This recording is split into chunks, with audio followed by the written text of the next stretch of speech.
Yeah, I saw that. Tonya. It was all right. Pretty good movie. Um, uh, I thought the directing was pretty good. I like that Margot Robbie. She was pretty good. Um, Overall, I thought the story was all right. Everything seemed to be okay. But I mean, honestly, though, did we really need a movie about Tonya Harding? Out of all the characters, all of the people out there in the world that should have a biopic, did we really need a movie about Tonya Harding?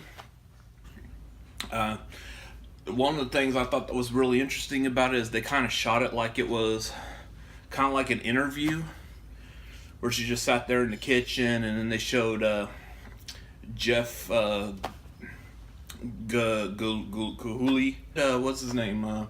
Sebastian Stan.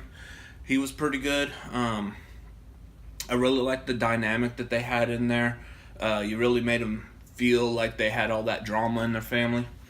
I'd have to say, though, her mother was fantastic. Allison Janney did a fantastic job. I believe she deserves the award for best supporting actress.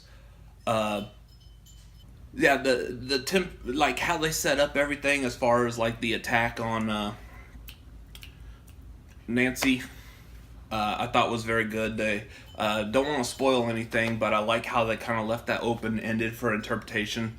So everyone who actually lived through that would have their own opinions as to what actually happened. And I don't think this movie did anything to really try to change those opinions or make you think something that you didn't already think yourself. Yeah, just all around it was a good movie.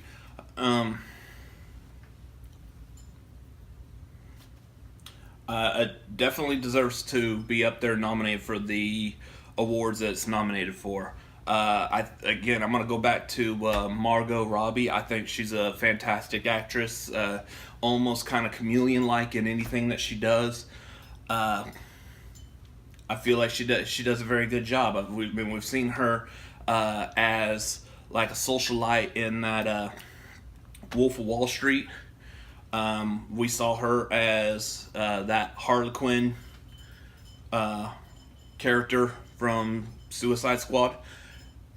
And I think the way that she pulls off these different aspects of her character are really good. She goes from like debonair to crazy really easily. And I believe she definitely deserves her nomination for that as well. Otherwise, like, the movie very well. It did have that '90s nostalgia to it, late '80s, early '90s, and it was actually pretty interesting for a movie about figure skating. Normally, it'd be like, okay, yeah, kind of a slow movie, but it got a lot of good word of mouth, like critical acclaim. But yeah, I thought this one was pretty good. This would probably be like like the third best movie about ice skating after that Cutting Edge, and of course the Mighty Ducks. Otherwise, love the movie. I would say 2 thumbs up. There were parts of it that were kind of slow though. It's just like a lot of drawn out. It kind of looked like they did kind of over dramatize some of it. So it does kind of make you question like what part was real, what part wasn't, but otherwise I guess that's just how life is.